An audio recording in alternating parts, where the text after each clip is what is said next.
So hello guys, welcome and welcome back to my YouTube channel live with Sakshi. So ये है quick recap for घर एक कहानी का। पहला और सेकंड पार्ट मेरे यूट्यूब चैनल पर ऑलरेडी आ चुके हैं।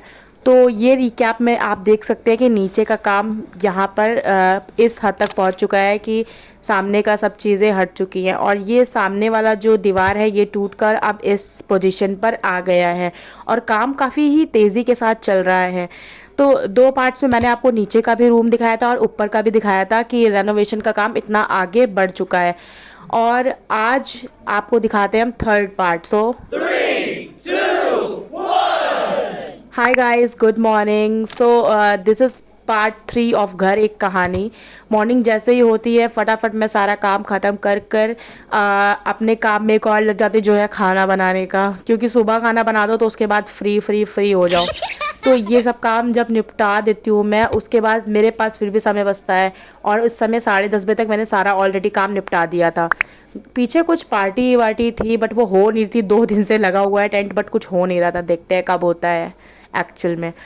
तो ये सब चीज़ें हटने के बाद जब मैंने देखा कि पानी की स्थिति तो लखनऊ में इस प्रकार है कि वो आ रहा है जा रहा है, नहीं हो रहा है कुछ पानी का, तो फिर उसके बाद इतनी गंदगी धूल मिट्टी से मैंने सोचा एक DIY स्क्रब ही रेडी करके और कुछ कर लेते हैं। तो मैंने ये बनाया अपना DIY स्क्रब, जो शायद कॉफ़ी और मिल्क से भी बनता है, पर बहुत इजी है, बहुत अच्छा है, कोई क्या। और इसको मैंने ऐसे मिक्स करके अपने पूरे ऑल ओवर फेस पर अप्लाई कर लिया था और बहुत ही जेंटली ये अप्लाई भी हो जाता है और बहुत अच्छा रिजल्ट देता है। लाइक जितनी डल्ट्स और जितनी आपका डलनेस होता है वो निकाल देता है।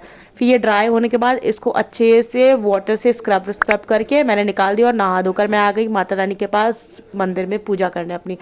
उसके बाद मैंने दिया जलाया। दिया जलाने के बाद मैंने अपनी पूजा शुरू करी और माता रानी से ये प्रार्थना करी कि जल्द से जल्द मेरे घर का सारा काम अच्छे से निपट जाए और सब चीज़ें अच्छे से हो जाए।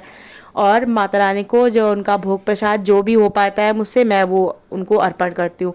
तो ये चीज़ें करने के बाद मेरे पास था एक बहुत ज़रूरी काम। आज था ट्यूसडे और मुझे जाना था हनुमान सेतु मंदिर दर्शन करने बाबा के। तो ये बहुत ही डिफ़िकल्ट था कि इतनी भीड़ में अपने कपड़ों को निकालना। हाँ, मेरे कपड़े बहुत ही मुश्किल से मिले मुझे ये वाले कपड़े में। लाइक ये तीनों बैग्स में मेरे कपड़े थे बट ट्रेडिशनली पहनना तो सूट ही पहना, तो वो ढूंढना बहुत मुश्किल था कि किस में है मेरी चीज़ वो। तो उसके बाद बहुत ही मुश्किल से ये सारी चीज़ें को हटाने के बाद मुझे एक बैग से मेरे कपड़े मिल गए। यस, ये ग्रीन वाला सूट मैंने फाइनली निकाल लिया और मैं पहुंच गई हनुमान सेतु मंदिर। ये शॉप बहुत अच्छी है, बजरंग भंडार। यहाँ पे प्रसाद आप जो भी लोगे बहुत एकदम शुद्ध देसी घी वाला प्रसाद, बहुत अच्छा प्रसाद मिलता है यहाँ पे। मैं हमेशा यहीं से ही लेती हूँ प्रसाद। उसके बाद प्रसाद लेने के बाद यहाँ से मैं निकल गई दर्शन करने बाबा का। आज ट्यूसडे था तो जानते हैं भीड़ तो काफ़ी थी, बहुत ज़्यादा भीड़ थी वहाँ पे। और जब मैं अंदर पहुँची तो वहाँ पे भीड़ देखकर अंदाज़न यही लग गया था कि देर तो लगेगी, बट फिर भी कपाट भी बंद हो चुके थे। बट थोड़ी देर बाद जब बाबा के कपाट खुले और हम सब ने दर्शन किया तो फटाफट सबके दर्शन हो गए और बाबा के बहुत अच्छे दर्शन मिले हम लोगों को। और उसके बाद गैस जब हम लोग यहाँ से दर्शन करने के बाद जब यहाँ से जाने लगे आगे तरफ, जहाँ नीम करौली बाबा का है मंदिर, मतलब वो मंदिर से अटैच्ड ही बना हुआ है, बट वहाँ जाके जब आप सुकून से बाबा के सामने बैठते हो और वहाँ उनसे प्रार्थना करते हो, वहाँ की जो एनर्जी है वो फील करते हो, उसमें आपको कुछ अलग ही अनुभव होगा। हम लोग जब थोड़ी देर बैठे और वहाँ पे हम लोग ने हनुमान चालीसा पढ़ी। हनुमान चालीसा पढ़ने के बाद यूजुअली मतलब वहाँ पे भीड़ तो काफ़ी दिख ही रही थी बट ऐसा महसूस ही नहीं होता कि मतलब कोई भी आसपास, एकदम शांति, इतना सुकून मिलता है। फिर उसके बाद हम लोगों ने बप्पा के दर्शन करे। माता रानी के दर्शन करने के बाद हम लोग चले गए सीधे सरदार जी के मशहूर छोले भटूरे खाने। ये सबसे पुरानी शॉप है यहाँ की छोले भटूरे की, और यहाँ का छोला भटूरा मतलब लखनऊ का बेस्ट, आई थिंक छोला भटूरा यहीं पे मिलता है।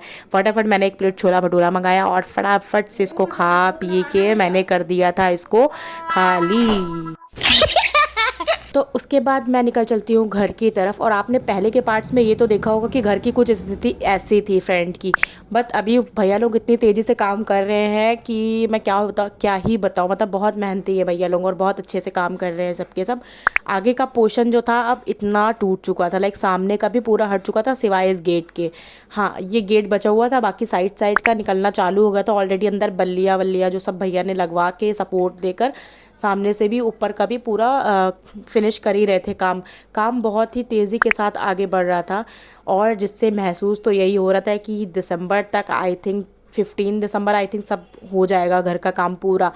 हालांकि कुछ कह नहीं सकते, फिर भी सुबह मम्मी मेरे लिए ब्रेड और मक्खन लेकर आई थी नाश्ते के लिए, बट मैंने घर पे तो नाश्ता किया ही नहीं था। पूजा करके मैं निकल गई थी हनुमान सेतु मंदिर, और वहाँ से जब आई तो ये रखा हुआ था, तो मैंने कहा शाम हो गई है और अब कुछ खा लेते हैं बना के। तो मैंने जल्दी से इसको अच्छे से फ्राई करके चाय बनाई बढ़िया सी और बैठ गई लेके, बट अधूरा लग रहा था कुछ, तो मैंने पूरा किया इसको अपने बिग बॉस के एपिसोड के साथ और इन्जॉय किया अपनी इवनिंग की टी बिग बॉस के साथ। उसके बाद रात के डिनर के लिए हम लोग बना रहे थे गुजिया। ये गोभी की गुजिया बहुत टेस्टी बनती है गाइस। मम्मी को मैंने दे दिया था सब चीज़ें करके, मम्मी बैठ के उसको आराम से बंद कर रही थी, भर रही थी, और मैं अंदर चली गई थी किचन में खाना वाना बनाने। रात का सब्जी बना रही थी आलू गोभी की, और रोटी वोटी बना के मैंने इसको फिनिश किया। बाय। इसके बाद आप मेरे ये 2 पार्ट ज़रूर देखिएगा और मेरे चैनल को ज़रूर से ज़रूर सब्सक्राइब किएगा। Thank you.